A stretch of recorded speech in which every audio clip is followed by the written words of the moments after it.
Me llamo Elena Torres, tengo 29 años, soy enfermera colegiada, dejadla ir. No pagaremos la cirugía, le dijo mi padre al médico mientras yo yacía en coma, con tubos en la garganta y el corazón latiendo a duras penas.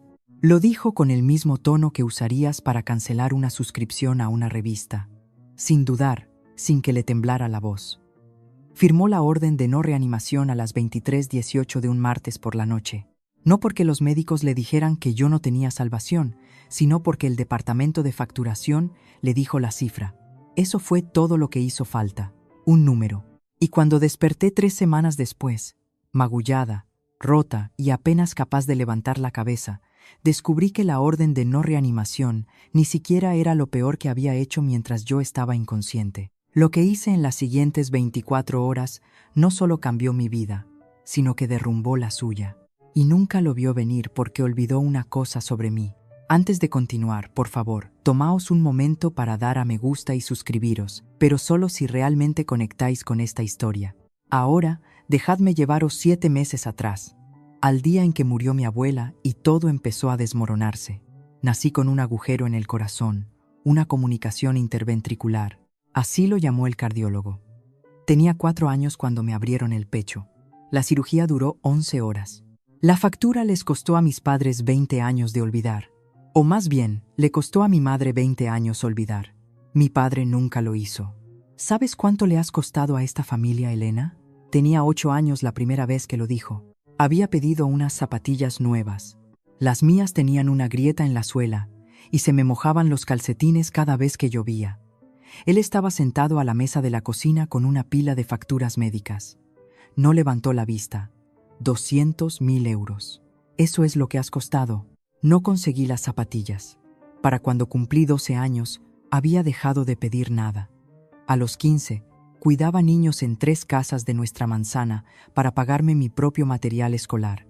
A los 18, firmé mi primer préstamo estudiantil sola, mientras mi hermana mayor, Marta, hacía las maletas para la universidad privada en Madrid que mis padres estaban financiando por completo. Nadie lo cuestionó. Marta tuvo un coche a los 16. Yo iba en autobús. A Marta le pagaron la matrícula. Yo obtuve un plan de reembolso. Marta tuvo cenas de cumpleaños en restaurantes. Yo tuve una tarta de supermercado y una tarjeta firmada solo por mi madre, y acepté todo aquello. Esa es la parte más difícil de explicar. No estaba enfadada. Creía sinceramente que se lo debía.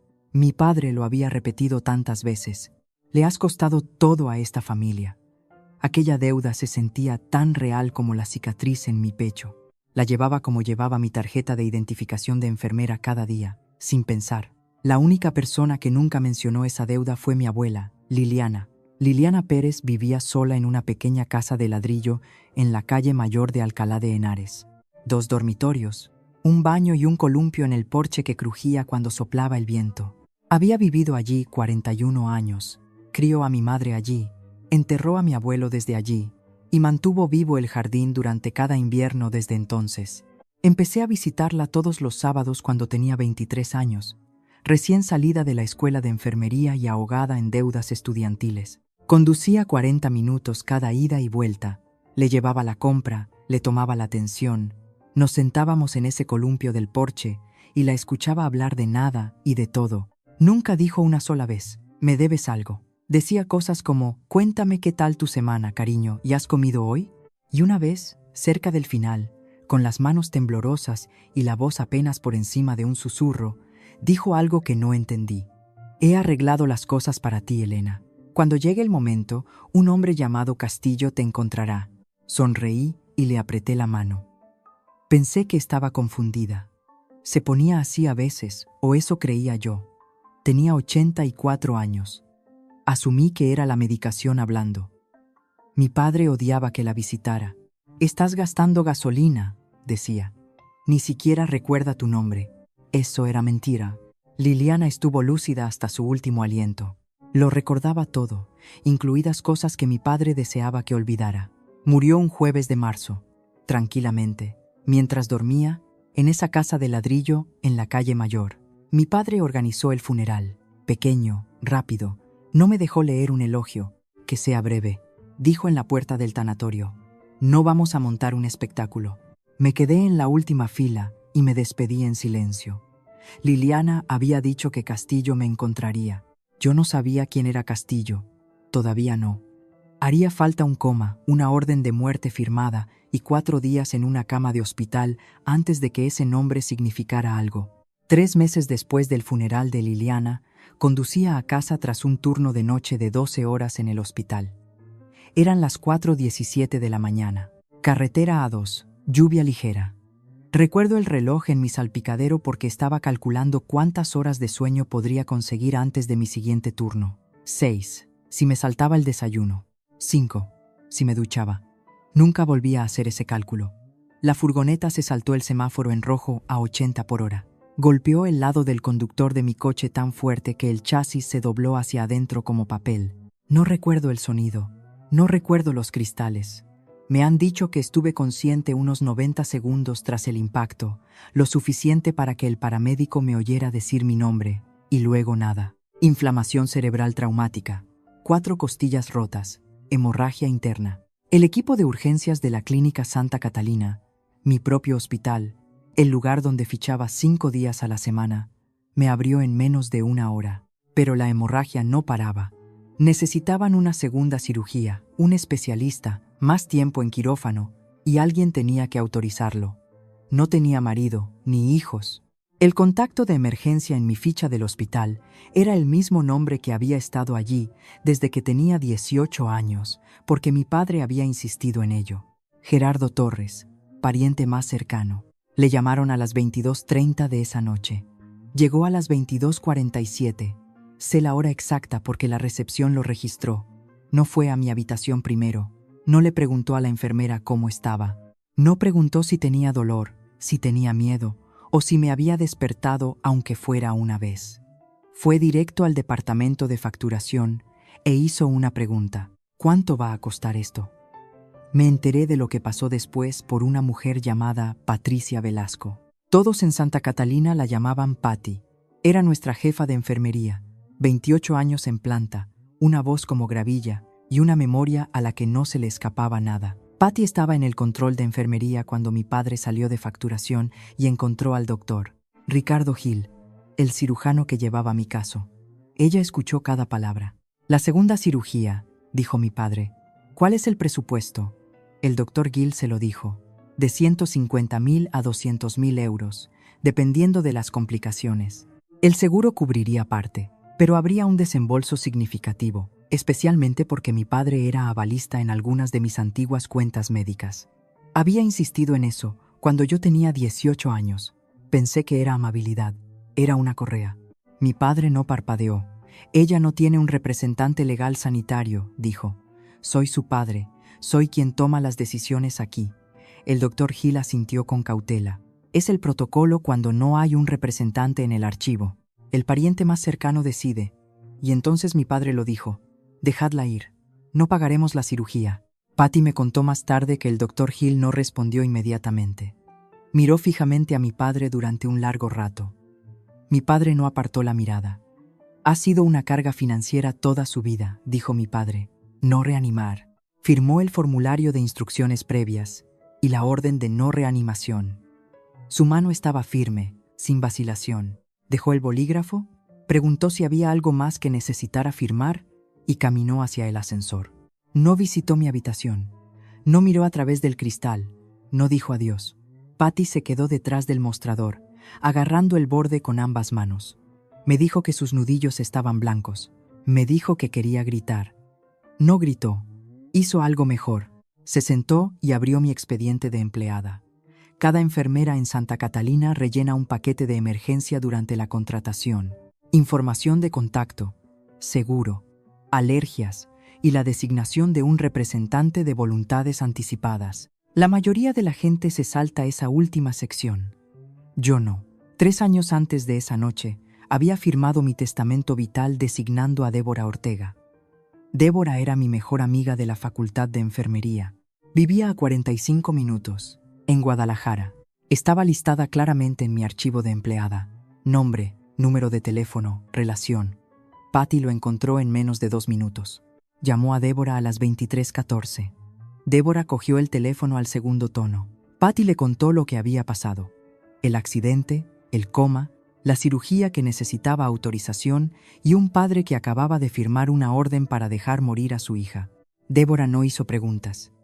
Dijo, «Salgo ahora mismo». Condujo por la A2 bajo la lluvia. Entró en Santa Catalina a las 0:51 con su DNI, una copia del documento de voluntades anticipadas que guardaba en su archivador y las manos todavía temblando. Revocó la orden de no reanimación. Autorizó la cirugía. El doctor Hill se preparó para operar en menos de una hora. Mi padre ya estaba en casa para entonces, dormido. No tenía ni idea de que la orden había sido anulada. Hasta donde él sabía, las máquinas se detendrían y el hospital le llamaría por la mañana con la noticia. Patty no le llamó, tampoco Débora, nadie lo hizo. En su lugar, Patty hizo una cosa más antes de que terminara su turno. Abrió un informe de incidencia interno, del tipo que se archiva cuando un miembro del personal es testigo de una preocupación de protocolo. Documentó cada palabra que mi padre había dicho, las marcas de tiempo, la firma de la orden de no reanimación y el hecho de que había afirmado falsamente que yo no tenía representante legal. Lo archivó, bloqueó su ordenador y se sentó sola en la sala de descanso durante 20 minutos. Gerardo Torres se fue a casa esa noche, creyendo que su hija estaría muerta por la mañana. Durmió profundamente y al día siguiente cometió su segundo error, el que le costaría todo lo que poseía. Mi padre se despertó a la mañana siguiente esperando una llamada del hospital. Una hora de defunción, quizás un formulario para firmar. Ya había ensayado lo que le diría a la gente. Podía imaginarlo. El quiebre en su voz, la mano sobre el corazón. La hemos perdido. Las heridas eran demasiado graves. Pero la llamada no llegó. No porque alguien le dijera que yo estaba viva, simplemente no llegó. Y en lugar de llamar él mismo al hospital, en lugar de conducir hasta allí y comprobar cómo estaba su hija menor, Gerardo Torres, pasó esa mañana de miércoles haciendo algo completamente distinto. Fue a robar mi casa. Esto es lo que yo no sabía en ese momento. Lo que no sabría hasta semanas después. Mi abuela, Liliana, ya había transferido la casa de Alcalá a mi nombre antes de morir. La escritura se tramitó a través de su abogado personal. Fue limpio, legal, registrado en el registro de la propiedad y mi padre no tenía ni idea de que existía. Lo que sí sabía era que Liliana se había ido. La casa estaba vacía y alguien iba a reclamarla, así que se aseguró de que ese alguien fuera él. Tenía un documento de poder notarial. Mi firma estaba en él, excepto que yo nunca lo había firmado. Había calcado mi letra de viejos formularios de consentimiento médico, los que me hizo firmar cuando apenas tenía 18 años y no sabía nada. Llevó el poder notarial falsificado a un notario que conocía, un hombre llamado Carlos, que le debía un favor y no hizo preguntas. Carlos puso el sello. Gerardo presentó la transferencia de la escritura en el registro de la propiedad esa misma tarde. Para el jueves, la casa estaba a su nombre. Para el viernes, había entrado en un banco y sacado una hipoteca sobre ella, 250.000 euros en efectivo en una semana. El dinero no fue para mis facturas médicas. No fue a una cuenta de ahorros. Fue para pagar deudas de juego. Deudas que nadie en nuestra familia, en nuestra parroquia, en nuestro barrio sabía que existían. Él no sabía que la casa ya estaba a mi nombre. No sabía cómo había llegado allí. Y ciertamente no sabía nada sobre el hombre al que mi abuela había llamado Castillo. Pero la cuestión sobre las firmas falsificadas es que solo se sostienen mientras nadie mire de cerca. Y alguien estaba a punto de mirar muy, muy de cerca. Abrí los ojos un martes. 3 semanas después del accidente, la luz era blanca azulada, del tipo que solo existe en los hospitales. Demasiado brillante, demasiado plana, sin calidez. Conocía esa luz. Había trabajado bajo ella durante 6 años, pero nunca había estado de este lado. Tenía la garganta en carne viva. Me habían quitado el tubo de respiración, pero aún podía sentir dónde había estado, como un moretón dentro de mi pecho. Me dolían las costillas al inhalar. Mi brazo izquierdo estaba escayolado. Todo pesaba. Incluso parpadear requería esfuerzo. La primera cara que vi fue la de Patty. No la de mi padre, no la de mi hermana, Patty. Estaba de pie junto a la ventana con los brazos cruzados, observando mis monitores. Cuando vio que abría los ojos, no jadeó ni corrió hacia mí. Acercó una silla a mi lado y se sentó. Me tomó la mano. Su agarre era firme y cálido. «Estás a salvo», dijo. «Necesito contarte algunas cosas». «Ahora no. Cuando estés lista», traté de hablar. Mi voz salió rota. Apenas un susurro. «¿Cuánto tiempo?» 3 semanas. La cirugía salió bien. Vas a estar bien. Cerré los ojos de nuevo. No porque estuviera cansada, sino porque intentaba recordar cómo había acabado allí. La furgoneta, la luz roja, el sonido de la puerta abriéndose. Mi padre entró a las 14:17 de esa tarde. Las enfermeras lo registraron. Lo sé porque lo comprobé después. Se quedó en la puerta un momento. Observé su cara con atención. Había algo allí, un parpadeo de medio segundo antes de que su expresión se reorganizara en algo más suave, algo ensayado. He leído 1000 caras en la UCI. El miedo a perder a alguien se ve diferente del miedo a ser descubierto. Corrió a mi lado, me agarró la mano. Las lágrimas corrían por sus mejillas. «Oh, cariño, estábamos tan asustados. Gracias a Dios que estás bien». Le miré las lágrimas, el labio tembloroso. «Hola, papá», dije. Marta envió flores esa tarde. Un ramo genérico de una floristería online. No vino. 2 días después, pude sentarme por mi cuenta. Patty esperó hasta el cambio de turno de la tarde, cuando el pasillo estaba tranquilo y la puerta podía permanecer cerrada, sin que nadie preguntara por qué. Arrastró la misma silla a mi cama. No se sentó de inmediato. Se quedó allí un momento, mirándome como si intentara decidir por dónde empezar. «Solo dilo, Patty». Se sentó. «La noche de tu accidente, tu padre vino al hospital». «Lo sé. Me dijo que estuvo aquí todos los días». «No lo estuvo. Vino una vez. Esa noche habló con el doctor. Hill. Preguntó sobre el coste de tu cirugía». No la interrumpí. Mantuve mi mano quieta sobre la manta. «Le dijo al doctor Hill que no tenías representante legal. Dijo que él era el único que tomaba las decisiones y luego firmó una orden de no reanimación». La habitación estaba en silencio. El monitor pitaba. Conté 3 pitidos antes de hablar. «Firmó una orden de no reanimación». «Sí». «¿Sobre mí?» «Sí». «¿Qué dijo exactamente?» Patty me miró fijamente. «Dejadla ir. No pagaremos la cirugía. Ha sido una carga financiera toda su vida». Cerré los ojos. No porque estuviera sorprendida, sino porque finalmente tenía palabras para algo que había sentido toda mi vida. La forma de una verdad que siempre había sabido, pero nunca había oído decir en voz alta. Yo era una partida presupuestaria, un coste, un número en una factura que nunca dejaba de crecer. Abrí los ojos. «¿Cómo estoy viva?» «Encontré tu designación de representante en tu archivo de empleada, Débora Ortega». La llamé. Ella condujo hasta aquí, en mitad de la noche, y autorizó la cirugía. Consta en acta lo que él hizo. Informé de incidencia archivado y con sus palabras exactas, registradas con marca de tiempo. Miré al techo durante un largo rato. Luego miré a Patty. «Pásame mi teléfono». Metió la mano en el cajón de mi mesilla y me lo dio. Lo encendí. 32 llamadas perdidas de mi padre. 11 de Marta. Pasé de todas. Abrí mis contactos y busqué un nombre al que no había llamado en meses. Un nombre que me había dado mi abuela. Castillo. El teléfono sonó 2 veces. «Aquí Daniel Castillo». La voz era calmada, mesurada, el tipo de voz que ha leído 10.000 documentos y no se sorprende por ninguno. «Señor Castillo, me llamo Elena Torres. Creo que mi abuela». «Señorita Torres», me cortó suavemente. «He estado intentando localizarla durante 4 meses». Apreté el teléfono con más fuerza. Mis costillas protestaron. No me importó. Me explicó. Liliana Pérez había ido a su despacho 2 años antes de morir. Se sentó frente a su escritorio, con la mirada aguda y la mente clara, y le dijo que quería hacer testamento, no a través del abogado de la familia, no a través de nadie que su yerno pudiera conocer, sino a través de él, privadamente, ante su propio notario, sellado. El testamento era simple. La casa en la calle Mayor de Alcalá para Elena María Torres únicamente. Una cuenta fiduciaria con 75.000 euros para Elena María Torres únicamente.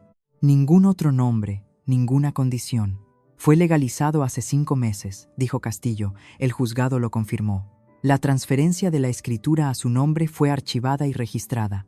Envié cartas certificadas a su dirección. Fueron devueltas. Llamé a su número de teléfono.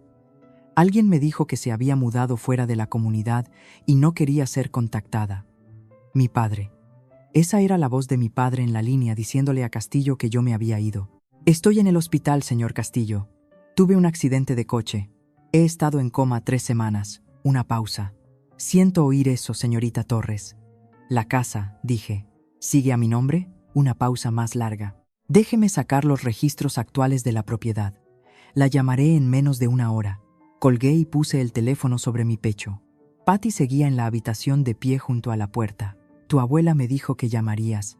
Había dicho Castillo antes de colgar. Dijo, Elena siempre cumple. Solo dale tiempo. 1 hora. Eso fue todo lo que le llevó a Daniel Castillo descubrir lo que mi padre había hecho y para que mi plan comenzara. El teléfono sonó 53 minutos después. La voz de Castillo era diferente ahora, todavía mesurada, pero había un filo debajo. La tensión controlada de un hombre que acaba de leer algo que no esperaba.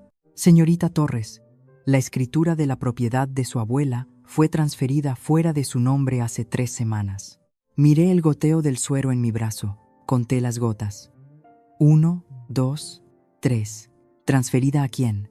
A Gerardo Torres, su padre, usando un poder notarial. Yo nunca firmé un poder notarial, señor Castillo. Sé que no lo hizo porque tengo la transferencia original de la escritura del juzgado. Su nombre notariado por mi oficina. Ningún poder fue autorizado nunca por usted, ni registrado a través de mi firma. Así que, es falsificado. Esa es mi evaluación. Sí. Y hay más. He ejecutado una búsqueda de cargas sobre la propiedad. Una hipoteca fue registrada contra ella hace 6 días. 250.000 euros. El número se sentó en la habitación como una tercera persona. Podía oír a Castillo respirar al otro lado esperando. Hipotecó la casa, dije. Lo hizo. Alcancé el bolígrafo en mi mesilla de noche. Mi mano no temblaba. No sé por qué. Quizás porque nada de esto era sorprendente.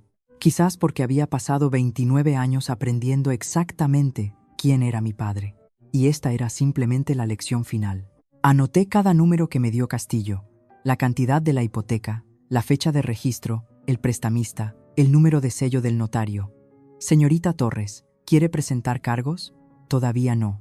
Quiero ver hasta dónde llega esto primero. Hay una cosa más, dijo Castillo. Su abuela le dejó una carta sellada.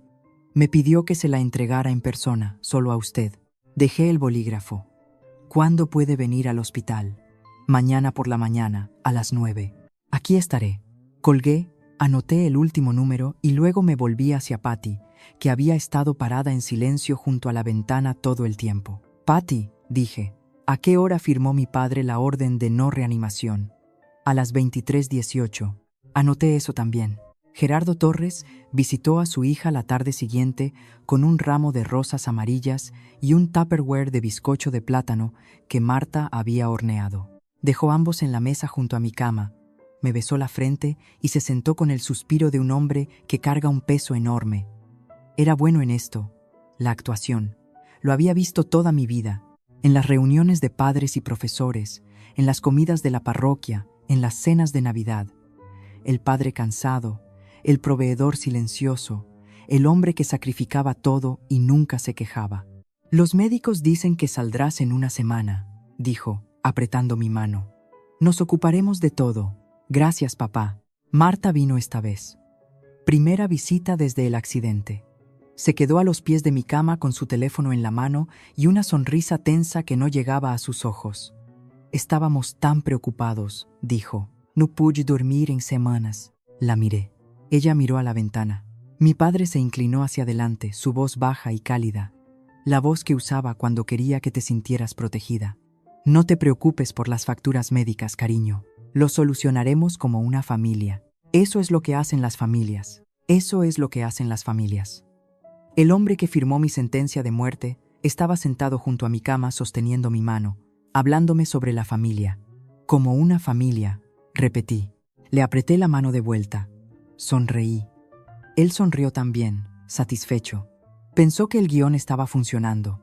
Se quedaron 40 minutos. Gerardo habló del tiempo. del Real Madrid, de una fuga que había arreglado para un cliente el sábado. Marta miró su teléfono 11 veces. Luego se fueron. Vi la puerta cerrarse tras ellos. Me quedé quieta 10 segundos. La habitación estaba en silencio. Entonces cogí mi teléfono y llamé a Castillo. Señor Castillo, ¿cuándo puede venir? Traiga la carta. Daniel Castillo llegó a las 9 de la mañana siguiente. Era más bajo de lo que había imaginado.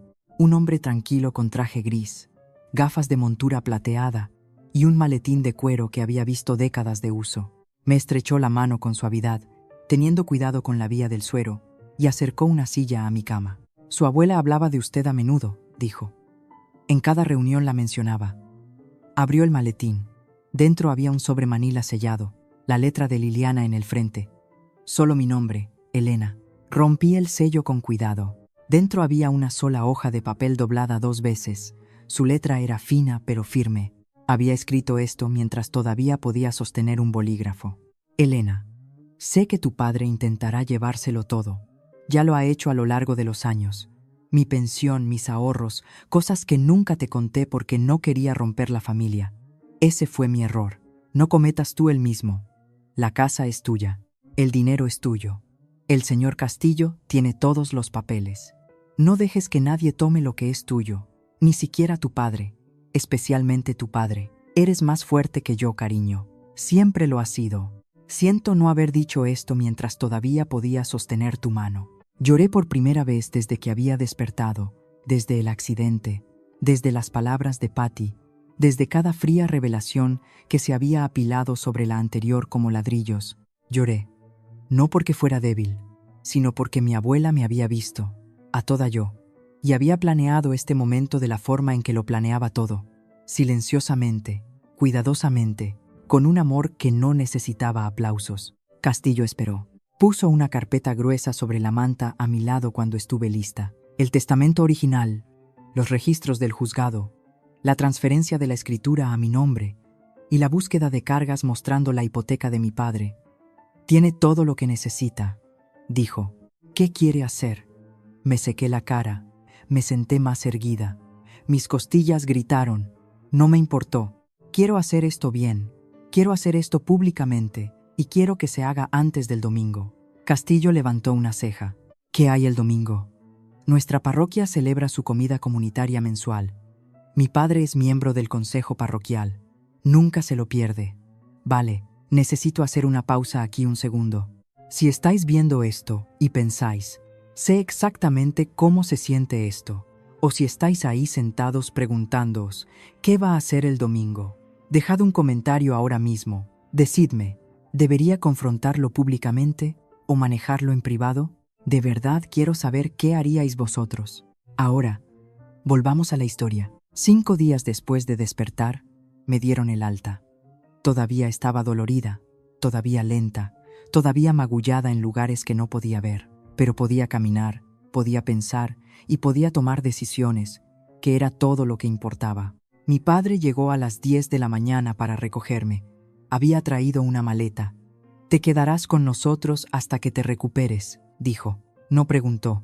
Lo anunció de la forma en que lo anunciaba todo, sin discusiones. Es muy amable por tu parte, papá, pero Débora va a venir a buscarme. Tiene una habitación libre.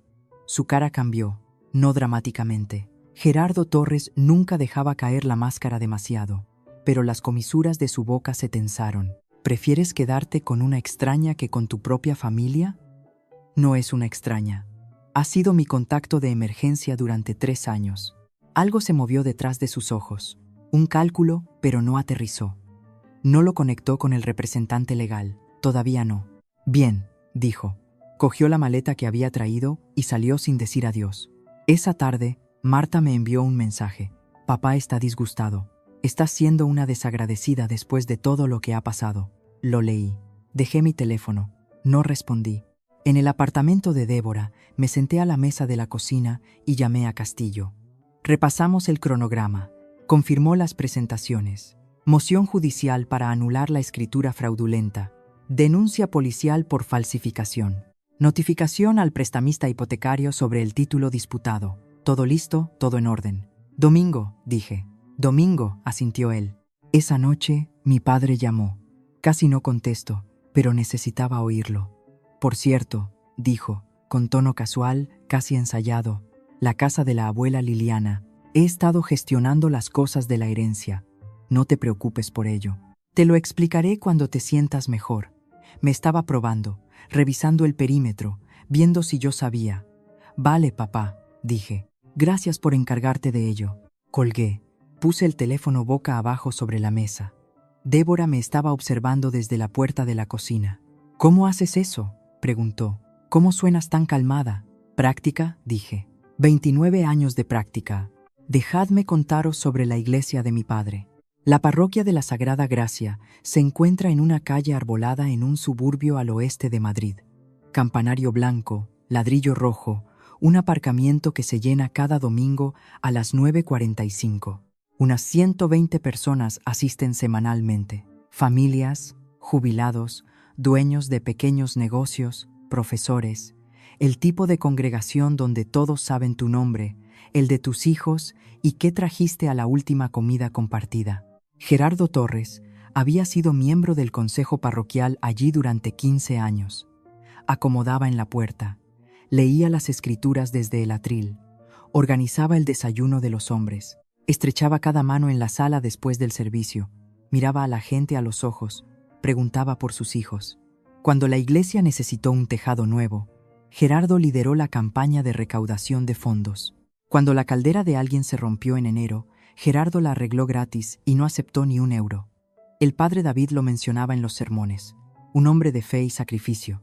Esa era la frase. La había oído tantas veces que podía sentirla en los dientes. Cada primer domingo del mes, la iglesia celebraba una comida de hermandad en el salón parroquial. Mesas plegables, bandejas de empanada y tortilla, platos de papel, un micrófono de pie cerca del frente donde la gente compartía bendiciones y peticiones de oración. Gerardo siempre hablaba. Siempre hablaba sobre gratitud, sobre familia, sobre lo que significaba dar sin esperar nada a cambio. 120 personas creían cada palabra. Este próximo domingo era el primer domingo del mes. Llamé a Castillo el sábado por la tarde. ¿Puede estar allí a las 12? Estaré allí a las 11:30. Colgué y me senté en el sofá de Débora. Mis costillas aún dolían cuando respiraba demasiado profundo. Los moretones en mis antebrazos se habían desvanecido de morado a amarillo. Podía caminar sin hacer muecas de dolor ahora, despacio pero erguida. No estaba planeando una escena. Estaba planeando una conversación. Pero cuando hay 120 personas en la sala, cada conversación se convierte en un escenario. Domingo por la mañana, 7 a.m. Me desperté antes de la alarma. Me paré frente al espejo del baño de Débora y me miré. El moretón a lo largo de mi mandíbula casi había desaparecido. El de debajo de mi ojo izquierdo se había vuelto de un verde tenue. Mi clavícula todavía estaba dolorida cuando levantaba el brazo demasiado alto. Parecía alguien que había sido atropellada por una furgoneta, porque lo había sido. Me puse una camisa blanca abotonada y pantalones negros. Sencillo, limpio, sin joyas excepto los pequeños pendientes de plata que Liliana me había dado en mi 21 cumpleaños. Me recogí el pelo, me lavé la cara, no me molesté con el maquillaje. Cogí la carpeta manila de la mesa de la cocina. Dentro, copias del testamento de Liliana, la escritura original a mi nombre, los registros de cargas del registro mostrando la hipoteca de mi padre y el informe de incidencia redactado que Patty me había proporcionado, el que tenía las palabras de mi padre impresas en tinta negra sobre el membrete del hospital. Deslicé la carpeta en mi bolso. Débora condujo. No dijimos mucho. Giró hacia la calle de la iglesia a las 11:20 y aparcó cerca de la parte trasera del lote. El campanario atrapaba el sol. ¿Estás segura de esto?, preguntó. Nunca he estado más segura. Me apretó la mano. Pase lo que pase ahí dentro, estaré justo fuera. Asentí. Abrí la puerta del coche. Castillo ya estaba allí. Lo vi cerca de la entrada. Traje gris, maletín de cuero, de pie junto al asta de la bandera con la paciencia de un hombre que factura por horas y no tiene otro lugar donde estar. Me vio. Dio un solo asentimiento. Caminé a través de las puertas principales. El servicio ya estaba en marcha. Himnos, aire cálido, olor a alfombra vieja y café. Me deslicé en el último banco y me senté. Mi padre estaba en la primera fila. Se giró al sonido de la puerta, me vio. Su cara se iluminó. El padre orgulloso, el consejero agradecido, el hombre de fe y sacrificio. Levantó la mano y saludó. Le devolví el saludo. Un saludo pequeño, un saludo paciente. Marta estaba sentada a su lado. Me miró. No saludó. El servicio terminó a las 12. La congregación desfiló hacia el salón parroquial. Una sala ancha de techo bajo con luces fluorescentes y mesas plegables dispuestas en filas. Bandejas de aluminio con macarrones y estofado. Platos de papel apilados junto a una torre de servilletas. El micrófono de pie cerca del frente enchufado a un pequeño altavoz que zumbaba silenciosamente. Gerardo ya estaba allí arriba. Siempre lo estaba. Estaba de pie junto al micrófono, con las manos entrelazadas frente a él, esperando a que la sala se acomodara. 120 personas encontraron sus asientos. Las sillas rasparon contra el linóleo. Los niños corrían entre las mesas. Golpeó el micro. Buenas tardes a todos. Quiero empezar con algo personal hoy. La sala se cayó. Como muchos sabéis, mi hija menor, Elena, tuvo un grave accidente de coche el mes pasado. Estuvo en coma 3 semanas. Los médicos no estaban seguros de que lo lograría. Hizo una pausa. Era bueno en las pausas. Pero Dios es fiel. Y hoy, Elena está aquí con nosotros. Se giró y señaló hacia mí. Yo estaba de pie cerca de la pared trasera. Cada cabeza en la sala se giró. Aplausos. Cálidos, genuinos aplausos. Una mujer en la segunda fila se llevó la mano al corazón. Un anciano asintió. Como padre, continuó Gerardo, con la voz rompiéndose en el momento exacto. No hay nada más aterrador que casi perder a tu hijo. Recé cada noche. Nunca me separé de su lado. Sentí las palabras aterrizar en mi pecho, no como una herida, sino como una llave girando en una cerradura. Nunca me separé de su lado. Le dijo eso a 120 personas que no tenían razón para dudar de él. La familia lo es todo, dijo. Eso es lo que siempre he enseñado a mis niñas. Me miró, sonrió, abrió los brazos solo un poco, el gesto universal de un padre esperando un abrazo. Le devolví la sonrisa. Caminé hacia él. La sala miraba con ojos suaves y expectantes. Papá, dije lo suficientemente alto para que las 3 primeras filas oyeran. Puedo decir unas palabras. No dudó. No podía.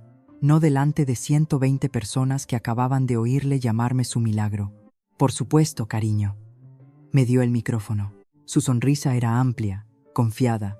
Se hizo a un lado, manos tras la espalda, interpretando el papel de apoyo perfectamente.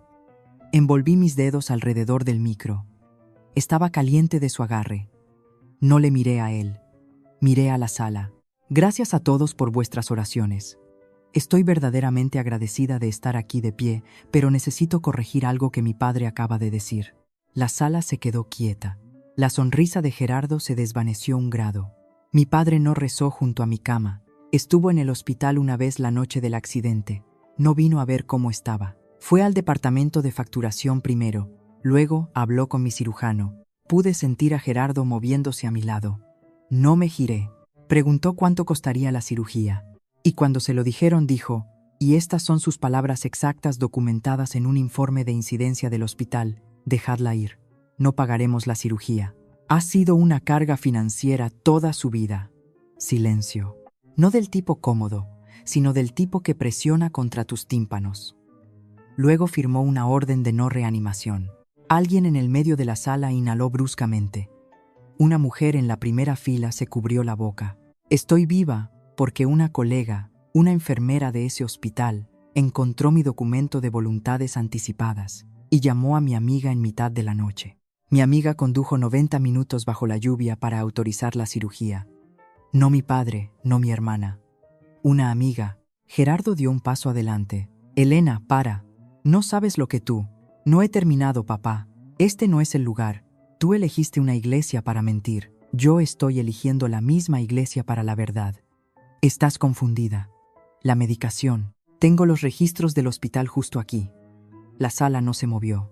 Nadie alcanzó su agua. Nadie miró su teléfono. 120 personas estaban conteniendo la respiración.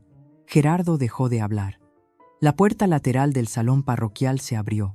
Daniel Castillo entró. Traje gris, maletín de cuero, sin prisa. No miró alrededor de la sala buscando asiento. Caminó directamente al frente, puso su maletín en la mesa plegable más cercana y se paró junto a mí con la autoridad tranquila de un hombre que había hecho esto 1000 veces. Mi padre lo vio, y por primera vez en mi vida, la primera vez que puedo recordar, vi a Gerardo Torres parecer genuinamente asustado. No enfadado, no ofendido. Asustado. Este es el señor Daniel Castillo, dije al micrófono. Era el abogado de mi abuela Liliana. Un murmullo pasó por la sala. El nombre de Liliana todavía significaba algo aquí. Había asistido a esta iglesia durante 30 años. Mi abuela me dejó su casa y sus ahorros en un testamento ante notario, legalizado por el juzgado hace 5 meses. Hice una pausa para dejar que eso se asentara. Mi padre no sabía nada al respecto porque mi abuela no confiaba en él. Gerardo abrió la boca, la cerró. Mientras yo estaba en coma, continué. Mi padre falsificó mi firma en un poder notarial. Transfirió la casa a su nombre y sacó una hipoteca de 250.000 euros sobre ella. Escuché un jadeo. Luego un plato golpeó el suelo en algún lugar cerca de las mesas traseras. La mano de alguien se había aflojado. Un tenedor repiqueteó en el linóleo. La voz de Gerardo salió más fuerte ahora, tensa. Eso es mentira. Leonor dejó esa casa a la familia, no solo a ti. Castillo abrió su maletín. Levantó un solo documento, el testamento original, y lo sostuvo para que la gente en las primeras filas pudiera ver el sello notarial. Tengo el testamento original justo aquí, señor Torres. Su voz era uniforme, casi gentil, únicamente a Elena María Torres. Su nombre no aparece en ninguna parte de este documento. Gerardo miró a Marta. Marta estaba mirando al suelo. Bajé el micrófono un momento y hablé directamente a mi padre. No susurrando, no gritando, solo hablando. No estoy aquí para humillarte, papá. Estoy aquí porque intentaste dejarme morir. Y cuando eso no funcionó, me robaste. Sé que esto es mucho. Si esta historia te está impactando fuerte, no estás solo. Miles de personas han comentado en historias como esta. Si no te has suscrito todavía, ahora es el momento. Dale a ese botón de suscribirse para no perderte cómo termina esto. Y decidme en los comentarios qué le habríais dicho a Gerardo justo ahí delante de todos. Vale, sigamos. Gerardo se volvió hacia la sala. Tenía la mandíbula tensa.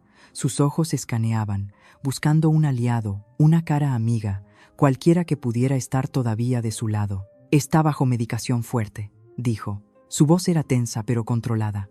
No sabe lo que dice. Esto es un asunto familiar privado. Nadie respondió. La sala era un muro de brazos cruzados y ojos sin parpadear. Entonces una voz desde la última fila, un hombre al que no reconocí. Entonces, ¿por qué hay un abogado aquí, Gerardo? Gerardo no respondió.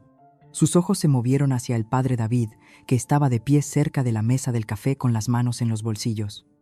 Gerardo, dijo el párroco en voz baja, creo que todos deberíamos escuchar esto hasta el final. Gerardo se movió, cambió de táctica como siempre hacía cuando la autoridad fallaba. Se suavizó, dejó caer los hombros, dejó que su voz se rompiera. He sacrificado todo por esta familia. Las facturas médicas de Elena casi nos llevan a la bancarrota cuando era una niña. Hice lo que pensé que era mejor. No levanté el micrófono. Simplemente hablé desde donde estaba. Claramente, de la forma en que le hablas a un paciente que evita la verdad. Hiciste lo que era más barato, papá. Hay una diferencia. No tienes ni idea de la presión bajo la que he estado. Las deudas, él, se detuvo. Se dio cuenta de lo que casi había dicho. Su boca se cerró como una puerta. Marta se levantó de su silla. Su cara estaba blanca. Papá, deja de hablar. Gerardo le agarró el brazo. Díselo, Marta. Diles que estaba intentando proteger a la familia. Marta se soltó. Me miró a mí, luego al suelo, luego a la salida. No puedo hacer esto, dijo. Caminó hacia la puerta, y al pasar junto a mí, lo suficientemente cerca para que solo yo pudiera oírla, susurró 6 palabras que llevaré el resto de mi vida. Debería haber llamado a Débora yo misma. Luego se fue. Vi la puerta cerrarse tras mi hermana. La sala seguía mirándome. Me volví de nuevo hacia la congregación. No os cuento esto para destruir a mi padre. Os cuento esto porque durante 15 años, él ha estado en este micrófono y os ha dicho quién es. Creo que merecéis saber la verdad. Luego me volví hacia Gerardo. Estaba de pie con la espalda casi contra la pared ahora. Sus manos estaban a los costados. El diácono confiado que había abierto esta reunión se había ido. En su lugar había un hombre que parecía más pequeño de lo que jamás lo había visto. «Papá, esto es lo que va a pasar». Mi voz era firme. No necesitaba el micrófono para esta parte. La sala estaba lo suficientemente en silencio para oír pasar una página. El señor Castillo presentó una moción en el juzgado ayer para anular la transferencia de la escritura porque se basa en un poder notarial falsificado que nunca firmé. La mandíbula de Gerardo se tensó. El banco que emitió la hipoteca ha sido notificado de que el título está en disputa. El préstamo está congelado.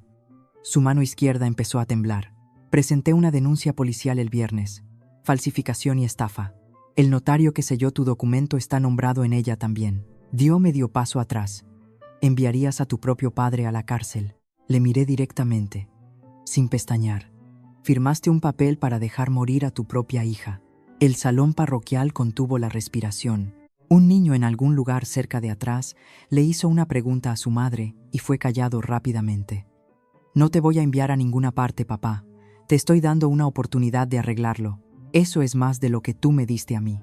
Castillo cerró su maletín con un clic suave. Los documentos ya están en el juzgado, señor Torres. Esto no es una negociación. Gerardo miró alrededor de la sala una última vez. Le vi hacerlo, la rotación lenta, cara a cara. Estas eran personas que conocía desde hacía años. Jaime Calleja, cuyas tuberías había arreglado cada invierno. Susana Martín, que le traía café después de cada sermón. Roberto Díaz, el otro miembro del consejo, que había estado a su lado en cada recaudación de fondos durante una década. Todos le devolvieron la mirada. Ninguno apartó la vista y ninguno se movió hacia él. Gerardo se sentó, no en una silla, sino en la mesa plegable más cercana. Se puso la cara entre las manos. Roberto se acercó. Puso una mano en el hombro de Gerardo, firme, no tierna. «Gerardo, creo que deberías irte». Gerardo se levantó. Caminó hacia la puerta. Sus zapatos no hicieron ruido en el linóleo. En el umbral se giró y me miró. Tenía los ojos rojos. Tenía la boca abierta como si quisiera decir algo. Alguna frase final que aterrizara de la forma en que sus discursos siempre aterrizaban. No salió nada. Se fue. Dejé el micrófono en la mesa más cercana. Mis manos estaban firmes. Mis costillas dolían. No me importó. «Siento haber interrumpido vuestro domingo», dije a la sala. Mi abuela, Liliana, amaba esta iglesia. Ella habría querido que la verdad se dijera aquí. Dos mujeres se acercaron y me abrazaron.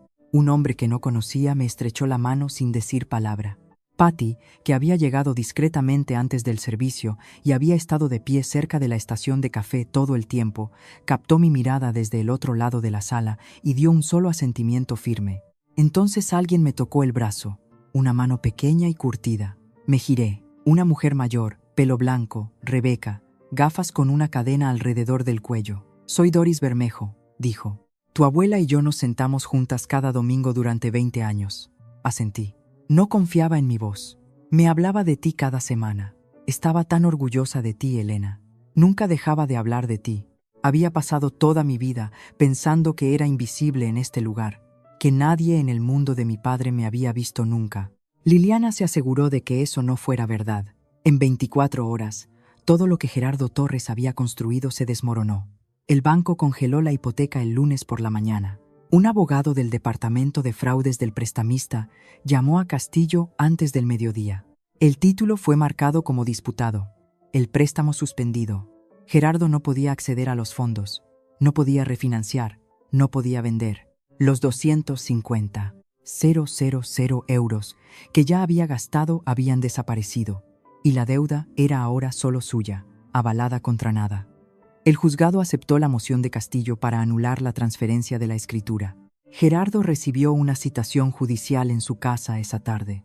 Un agente judicial llamó a su puerta a las 15:15. Su vecino estaba recogiendo el correo y vio todo el asunto. La policía abrió una investigación formal sobre la falsificación y la estafa. El notario, Carlos, fue nombrado en el informe. Para el martes, Carlos había contratado a su propio abogado y estaba cooperando con los investigadores. Gerardo estaba solo. La noticia viajó por la iglesia más rápido que cualquier sermón. Se pidió a Gerardo que dimitiera del consejo por voto unánime de la Junta el martes por la noche. Roberto Díaz le llamó personalmente. Gerardo no discutió. No apareció en la reunión. Sus clientes de fontanería empezaron a cancelar. 3 el lunes, 5 más para el miércoles. La mayoría eran miembros de la iglesia. Uno de ellos, Jaime Calleja, le envió un mensaje de texto con una sola frase: «No vuelvas a mi casa». Gerardo me llamó a las 10 de esa noche. Contesté: «Me has destruido», dijo. Su voz era plana, vacía. «No, papá, te has destruido tú mismo. Yo solo dejé de encubrirte». Colgó. Llamó a Marta después. Ella no lo cogió. Una cosa más salió a la superficie esa semana. Castillo la encontró durante una revisión rutinaria de mis registros. 3 años antes, Gerardo había cambiado el beneficiario de mi póliza de seguro de vida de Débora a sí mismo. Mi firma estaba en el formulario. Yo nunca lo firmé. Tenía un plan para cada versión de mi muerte, y ninguna de ellas incluía salvarme. Marta llamó 3 días después. Yo estaba sentada en el sofá de Débora, con una almohadilla térmica sobre las costillas y una taza de té enfriándose en la mesa. Mi teléfono vibró, su nombre en la pantalla. Lo miré durante 2 tonos completos antes de descolgar. Elena. Su voz era espesa. Había estado llorando. «Necesito decir algo». «Pues dilo». Sabía lo de la orden de no reanimación. Estaba en la sala de espera cuando papá fue a hablar con el médico. Me dijo lo que iba a hacer. No le detuve. No dije nada. Dejé que el silencio hiciera lo que hace el silencio. Y la casa sabía lo de eso también. Me prometió 75,000 si me callaba. «¿Y te callaste?» «Sí. Mientras yo estaba en coma, sí».